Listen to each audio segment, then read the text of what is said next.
Continuamos con la emisión estelar de Noticias 16 y ya está con nosotros, como habíamos anunciado, Yacet Román, embajador, vicepresidente ejecutivo del Centro de Análisis para Políticas Públicas. Buenas noches, hermano. Muy buenas noches, la verdad que para mí es un honor estar conversando aquí con tu audiencia, que trata de ser una de las más informadas y en eso tú ayudas bastante.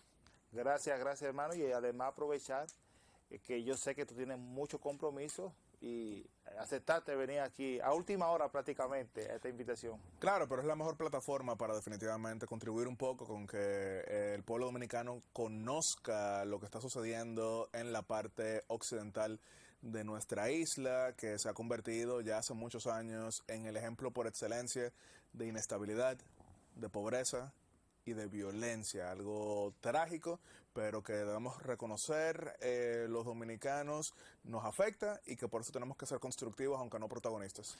Antes de entrar el tema de ti y tu sugerencia y opinión y cuál es la posición pública de República Dominicana, yo quiero comenzar esta entrevista preguntándote qué es el Centro de Análisis para Políticas Públicas, qué ha hecho y qué obra tú puedes presentar en esta gestión. Claro, el Centro de Análisis para Políticas Públicas es un centro de pensamiento fundado en el año 2007 por el entonces diputado, hoy ministro de Industria y Comercio, Víctor Ito Bisonóasa. Es parte de lo que ya se ha convertido en una de las redes más importantes de producción ideológica en lo que se refiere a temas de defensa, en temas de economía y en temas también desde el punto de vista de fortalecimiento institucional. Tenemos una actividad muy constante y presente con lo que son la organización de diversos foros, pero también una gran producción intelectual con papers que se han publicado sobre buena parte de estos temas. Hemos tenido como invitados en ese trayecto de tiempo a figuras tales como el expresidente de México, Felipe Calderón, para hablar de seguridad, los expresidentes de Colombia, Andrés Pastrana, Iván Duque, y también Álvaro Uribe, expresidente de Uruguay, Luis Alberto Lacalle, el presidente en ese momento, pero después de nuevo presidente y después de nuevo como expresidente que volvió, nuestro querido amigo, que en paz descanse, Dios lo tenga en la gloria, Sebastián Piñera, ido a destiempo de una manera trágica, y también a varios expertos, entre ellos Mariano Fernández, ex canciller de Chile y jefe de la MINUSTAH, y Edmond Mulet, dos veces jefe de la MINUSTAH también en Haití. Podrán imaginarse que eso para tratar justamente lo que ha sido la inestabilidad haitiana, pero fíjense, en el 2009 tuvimos aquí a Edmond Mulet y a Mariano Fernández tratando el tema de la inestabilidad haitiana. En ese momento se pensaba que era el peor momento, sí. Y en 2024 está mucho peor. Lo que queremos es que en 2027 no esté peor, sino mínimamente mejor. No podemos quizá tapar el sol con un dedo, esto no se va a resolver rápidamente, pero por eso a través del CAP buscamos siempre fortalecer el debate, fortalecer el contenido, y eso incluye desde luego la organización de foros, como hemos mencionado, publicación de estudios, pero también participación en espacios como este que tú diriges. Además de estas publicaciones y fomentar el debate, buscar soluciones, ¿qué otras gestiones hacen ustedes allí? Claro, también desde luego dentro de lo que son nuestras limitaciones hemos ofrecido oportunidades para que nuestros integrantes, principalmente jóvenes, puedan formarse tanto internamente como en el exterior. No estamos hablando necesariamente de becas de estudios de maestría, pero por lo menos para una gran cantidad de cursos que nuestros aliados han podido proveerles, tales como los que nos facilita la Fundación Friedrich Naumann, Naumann, que es la Fundación de los Liberales Alemanes, la Fundación Konrad Adenauer, Fundación Hans Seidel, la Fundación Reformismo 21 de España, con quien estamos llevando a cabo las iniciativas para un próximo gran encuentro de centros de pensamiento iberoamericano en lo que será el mes de junio. También somos parte de la red de organizaciones que integran a la Organización de Estados Americanos, la Fundación EULAC, que es la fundación de la Unión Europea y también América Latina y el Caribe, y tenemos buena relación con lo que es también la Unión Europea y la Fundación Alianza de las Democracias, con sede en Dinamarca. Desde luego, de nuevo, no somos el Estado, a pesar de que algunos de nosotros hoy hemos formado parte del gobierno, yo como vicecanciller de la República, viceministro de Relaciones Exteriores, nuestro presidente como ministro de Industria y Comercio, pero esto era desde mucho antes de estar en el gobierno. Vuelvo y repito, nos fundamos en 2007, yo me involucré en ese mismo año 2007, tenía 17 años y buena parte de lo que han sido mis oportunidades de formación las adquirí a través del CAP, como muchos otros jóvenes. Ojalá sigan fomentando esto para el desarrollo de los jóvenes, que tanto necesitan Claro, claro. momento. La situación de Haití, ¿cuál es tu opinión? ¿Qué piensas de la posición del gobierno dominicano y qué se va a hacer? Claro, es importante, y yo sé que se ha hablado muchísimo, pero que la audiencia entienda la diferencia entre el sistema de gobierno haitiano y el sistema de gobierno en nuestro país. Por ejemplo, en nuestro país, el presidente de la República, electo por voto popular, es jefe de Estado y jefe de gobierno. Y también aquí la tradición, fuera del año 2020, que fue pandemia, vamos a ver ahora qué sucede en mayo de participación, pero República Dominicana suele ser el país sin voto obligatorio, donde más gente vota en toda América Latina, 70%. En comparación, en Guatemala vota 41%. En comparación, en Colombia vota 53%. En comparación, en El Salvador acaba de votar 52%. Para solamente ponerle unos ejemplos, aquí se vota mucho. En el caso haitiano, el presidente de la República es jefe de Estado y delega el gobierno en un primer ministro, pero vota solamente el 18% del padrón. Entonces, si tú logras 54% de 18 que votaron, ¿a quién tú representas? Al 9% del electorado. Y si tú tienes un 30% como candidato opositor, ¿a quién tú representas de 18, 30 a 18? A tu papá, a tu mamá, a tus vecinos y demás. Y entonces eso ha significado que Haití, que se inspira en este modelo de los franceses, lo que ha tenido es una gran tradición de inestabilidad. Y es por eso que del 2000 al 2024, es decir, 24 años, Haití ha tenido 19 primeros ministros. Pongo esto como introducción para que sepan que la terrible y espeluznante inestabilidad que sufren los haitianos era desde antes del asesinato. Ahora, con el asesinato de Jovenel Moïse, empeora. ¿Y por qué? Porque en el 2020 él disolvió el Parlamento, ya que el Parlamento no le aprobaba la nominación de primer ministro, él lo disolvió porque no se habían celebrado elecciones y nombró a un primer ministro interino. Eso estaba supuesto a ser, como bien dice el nombre, interino, pero después lo matan. Le volaron la cabeza un 7 de julio del 2021. Él había 2 días antes designado por decreto a un primer ministro que nunca llegó a juramentarse. Este es el caso de Ariel Henry. Y qué irónico, en Haití, antes de una situación como esta, los primeros ministros duraban ahora como año y medio. Ariel Henry terminó siendo el primer ministro más longevo en la historia, con 2 años y 236 días antes de renunciar. Ahora, ¿qué va a pasar? Se va a establecer un consejo presidencial compuesto por 7 personas, 5 provenientes de sectores considerados políticos, 2 de la sociedad civil, y estos fungirán como presidente de manera colegiada y designarán a un primer ministro interino.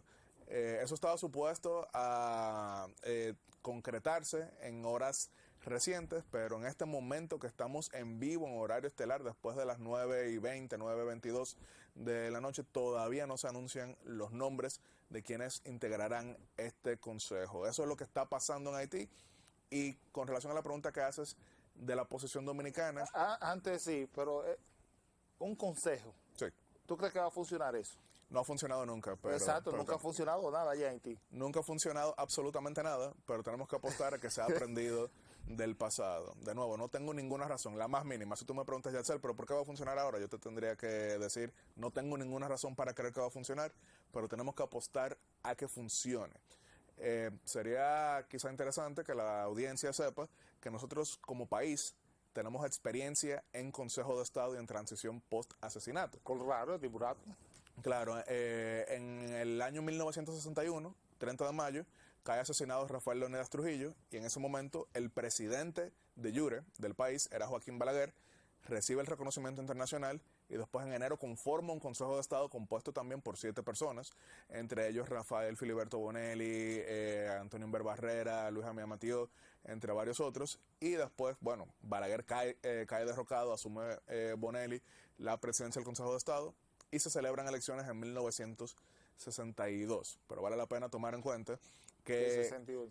Sí, las elecciones fueron en diciembre del 62, el Consejo de Estado se hizo enero del 62 y se prolongó hasta el 27 de febrero del 63, que fue cuando le entregó el poder al profesor Juan Bosch. Pero la diferencia está en que en el momento clave, en el momento crítico, en el momento sensible, República Dominicana contó con una de las figuras de mayor genialidad política en la historia del hemisferio latinoamericano. Estamos hablando de Joaquín Balaguer. Y en el caso haitiano, en el momento más sensible, tuvieron a Ariel Henry que fracasó. Por eso es que una comisión que todavía está ahora, no se ha conformado, no se ha dado dar los nombres, es complicado que funcione. Además, con la banda que Claro. ya existen allí, Yesel. Claro, bandas que controlan más del 80% de Puerto Príncipe. Que yo creo que la banda debería estar en la comisión. Bueno, eso es una opinión terrible que tú Sí, tienes. bueno, tengo que cuestionártela. bueno, O sea, es una, son pero si delincuentes. ellos controlan, ¿por qué no se negocia con Son ellos? delincuentes. Cuando suban este video, el primero que te va a dar like es Barbecue, aparentemente. Pero, o sea, ya fuera de cualquier broma, hay que entender que a diferencia de cárteles del narcotráfico, como vemos en México, como vemos en Colombia y como estamos viendo en Ecuador, como estamos viendo en otros lugares, En Colombia se pactó con la guerrilla, con la guerrilla, pero la guerrilla eran comunistas y tenían una meta también política. asesinaban. Sí, no, terrible. O sea, para mí lo que debieron fue derrotarlas. Correcto. Pero quiero marcar la diferencia en que las guerrillas siempre fueron un movimiento político, hicieron un acuerdo de paz para después tener algunas concesiones. En el caso de Barbecue y Guy Philippe, que son ex policías ambos, siempre han tenido meta política. Incluso Guy Philippe, que residió brevemente en Los Alcarrizos, en República Dominicana. ¿En Los Alcarrizos? Sí, por eso fue que en su momento, cuando él tumbó a Jean-Bertrand Aristide, algunos de los seguidores suyos entendían que República Dominicana había sido partícipe en la conspiración. Sin embargo, aquí obviamente entran muchos haitianos, eso no podemos decir sí. que sea señal de nada.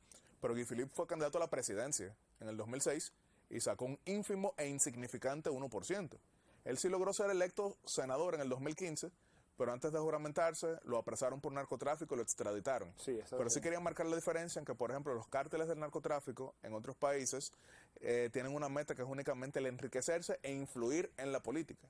En este caso, Guy Philippe y Jimmy Cherizier, ambos tienen metas políticas. Incluso, previamente estaban compartiendo aquí mismo imágenes con tanto Jimmy Cherizier como Guy Philippe hablándole al público.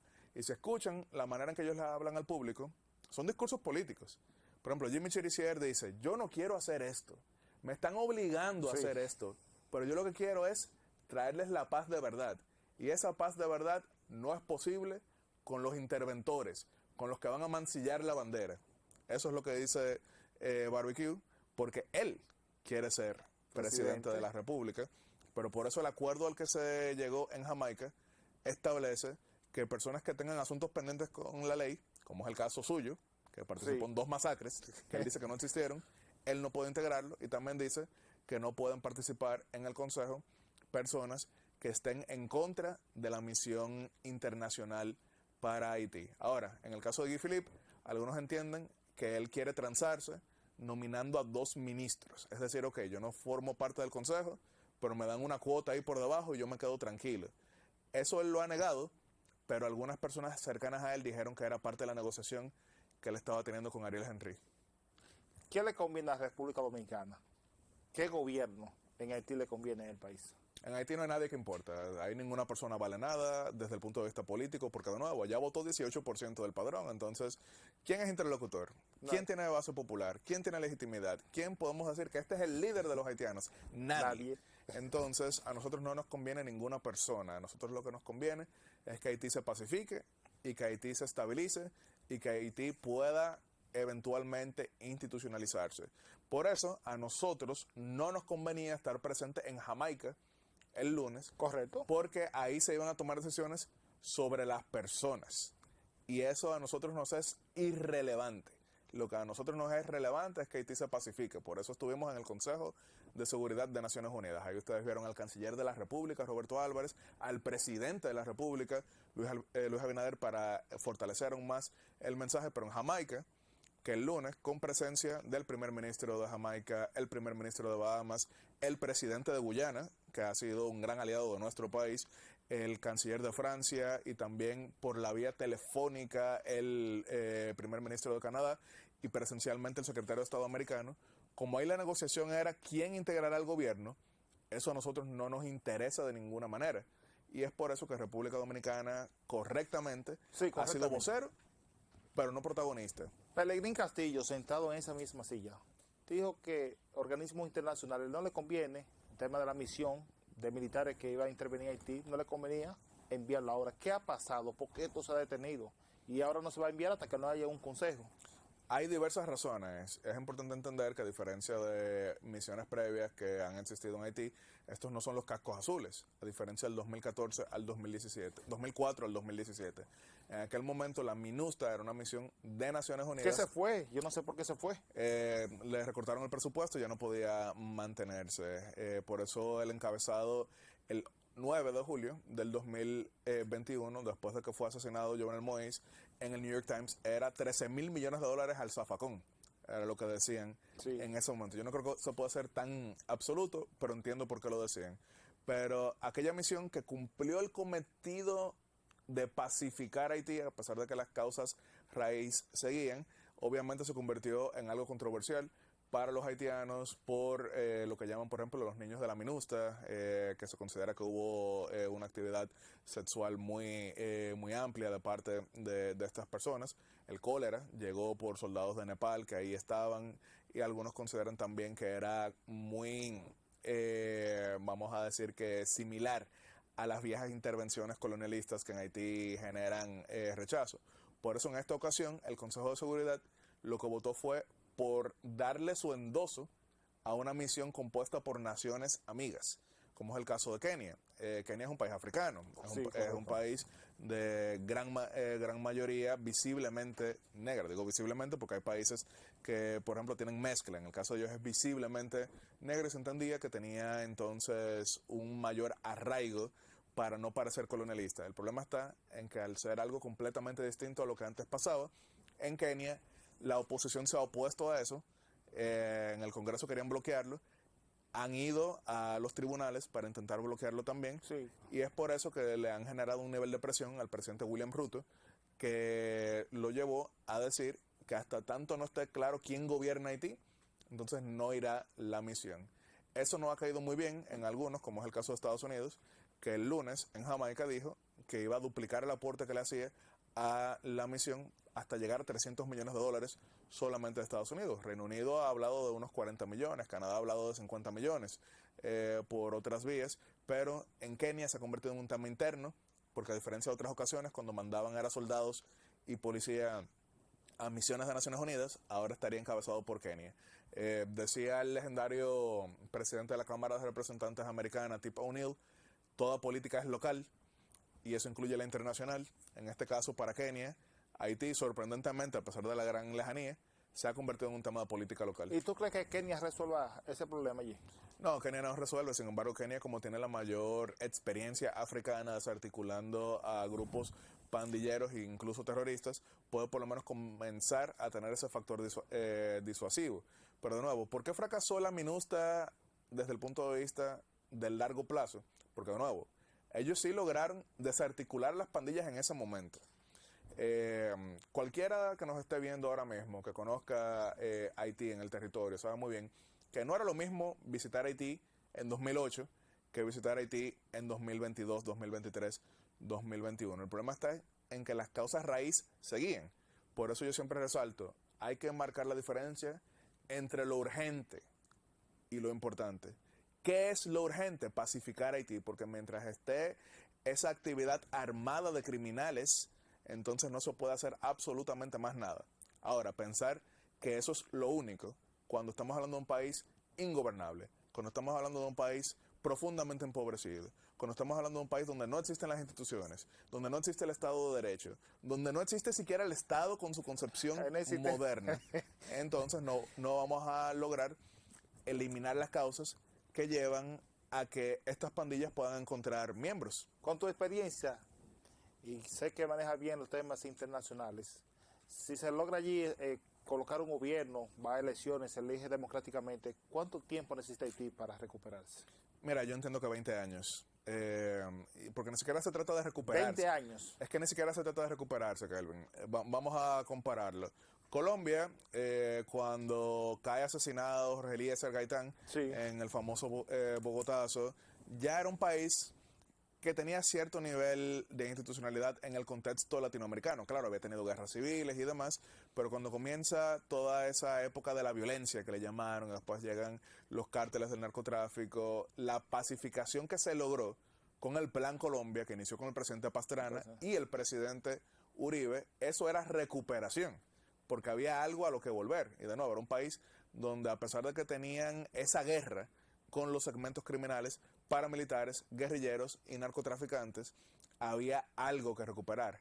En el caso haitiano, ¿qué se va a recuperar? ¿Hacia dónde se va a volver? No, es crear algo completamente nuevo, porque si tú le preguntas a prácticamente todo académico de las relaciones internacionales quién es un Estado fallido, el único ejemplo que no va a generar la más mínima disidencia es Haití.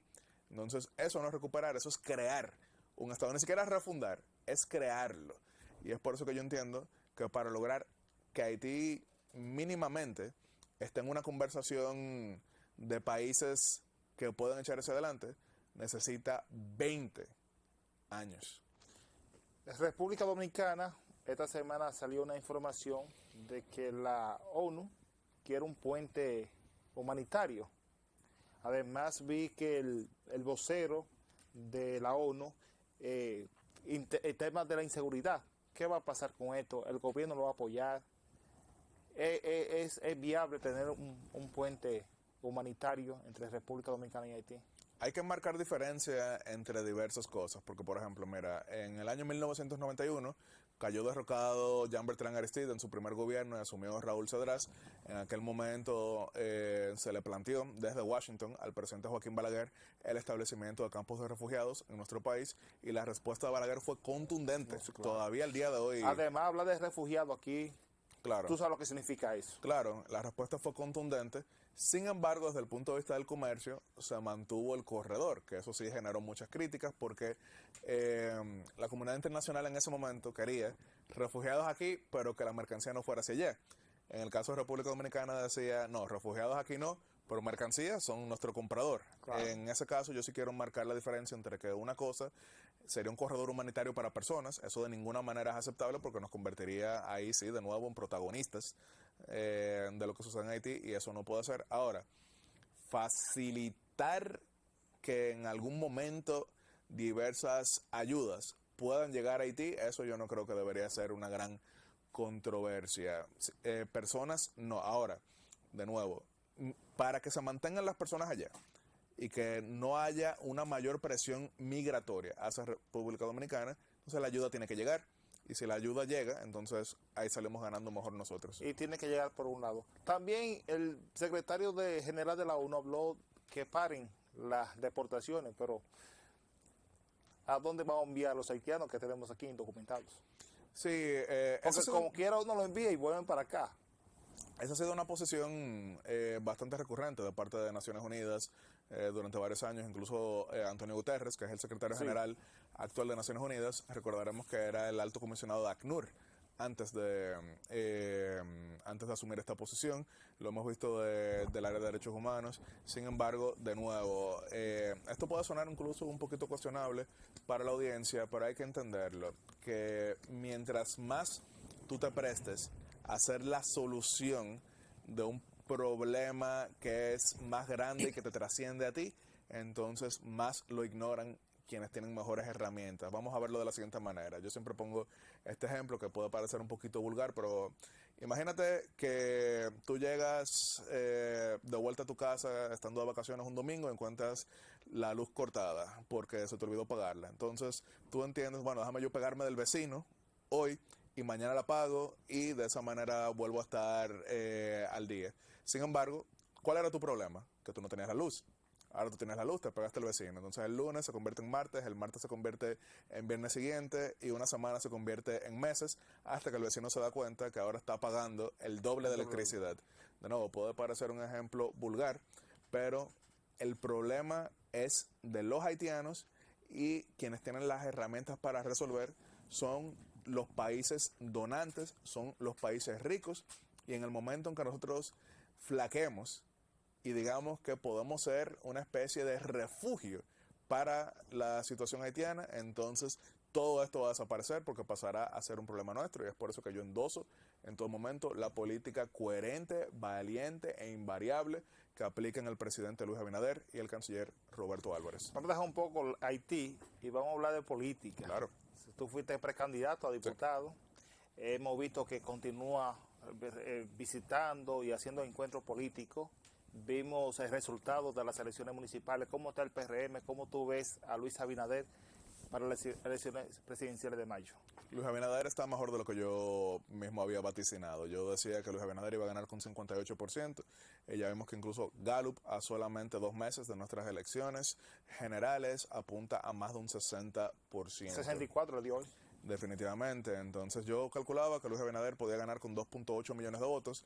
Ahora estamos viendo que incluso podía lograr más de 3 millones. Hace 20 años que no se veía una ventaja tan grande a tan poco tiempo de las elecciones. Y en aquel momento había sido por una gran crisis bancaria que significó el debilitamiento del gobierno que estaba en ejercicio.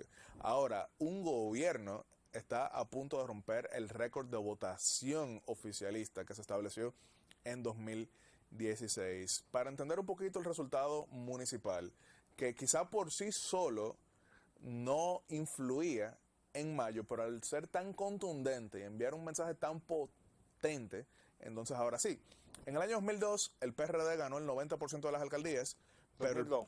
sí, en el 2002, pero el PLD había ganado el Distrito Nacional y el Partido Reformista Santiago.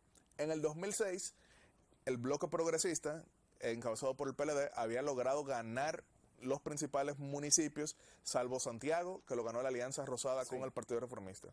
En el año 2010, el PLD ganó la mayoría de alcaldías, pero el PRD, claro, postulando un disidente del PLD, pero el PRD ganó Santiago.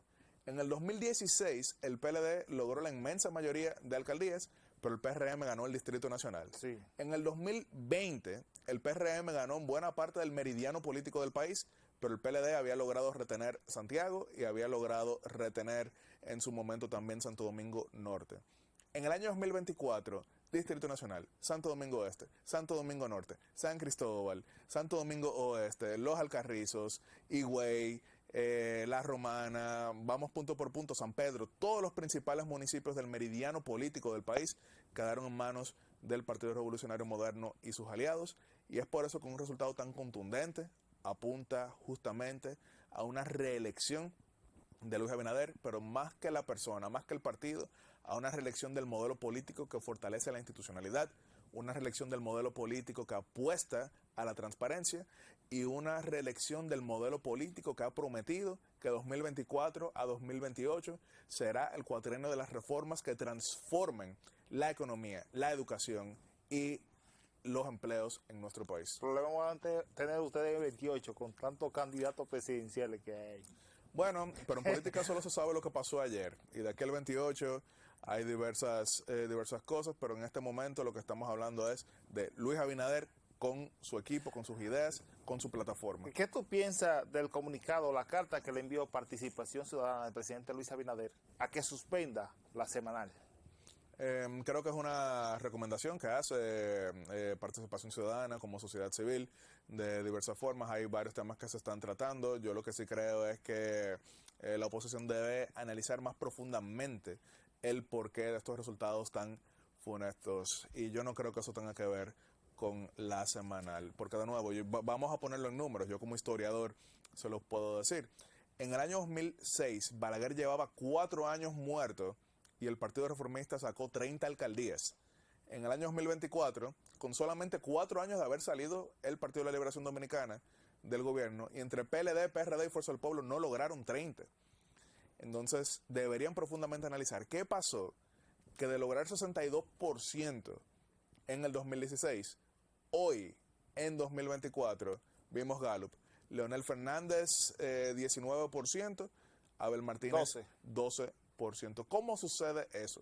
Si tú partes de una premisa errada, vas a llegar a una conclusión errada. Y yo lo digo como demócrata, como liberal, como republicano. Yo creo que hace falta una oposición vibrante en nuestro país, pero creo que es una oposición que sigue actuando en base a un mundo que dejó de existir. El sector que yo integro políticamente, cuando tomamos la decisión de apoyar a Luis Abinader en 2015 y repitiéndolo en 2019 rumbo a 2020, lo hicimos convencidos de que era un momento de transición política, económica y social, que en él tenía al mejor líder. Estos representantes opositores parece que no han entendido, que la sociedad que ellos dominaron de manera hegemónica durante 16 años desapareció, como desaparecieron otras. Claro, va a desaparecer. Tú eres de Distrito Nacional. Sí. ¿Cómo tú ves a Omar Guillermo Moreno? Eh, Tú eres joven, no te equivoques. No, claro, en el Instituto Nacional, que es donde yo actúo políticamente, claro, yo creo que los ¿Tú resultados... conoces esta demarcación? No, claro, y aspiré ahora a diputado recientemente como forastero, nuevo dentro de un partido político que no era, Que no era no era el tradicional, pero el trabajo político se acumula. Sigo aspirando rumbo al 2028 para lo que será la agenda Pero contéstame la reformista. pregunta, ¿cómo tú ves? Desde el punto de vista de la pregunta, yo creo que es obvio, Guillermo Moreno tiene el apoyo de más de 15 partidos políticos encabezados por el Partido Revolucionario Moderno. Omar Fernández, con quien tengo una magnífica relación personal, está ahora yendo contra la corriente. Yo creo que esa es la mejor manera Y con de ese golpe describirlo. que le dieron a la municipal, él lo admitió también. Él tendrá que hacer una gran labor. Si yo fuera su asesor político, le diría que tiene que hacer una gran labor para convencer a votantes que no tienen a su partido como primera opción. Creo que quizá una de las mejores descripciones fue la que dio el presidente del Partido Revolucionario Moderno, José Ignacio Poliza, cuando dijo que es un buen chofer, pero un carro que el motor no le está corriendo. Yacel, yo te iba a entrevistar 30 minutos, pero casi me tenemos la hora aquí. No, claro, claro. Es un grato placer hablar contigo siempre aquí. El placer es mío. Señores, vámonos comercial y seguida regresamos con más de la emisión estelar de Noticias 16.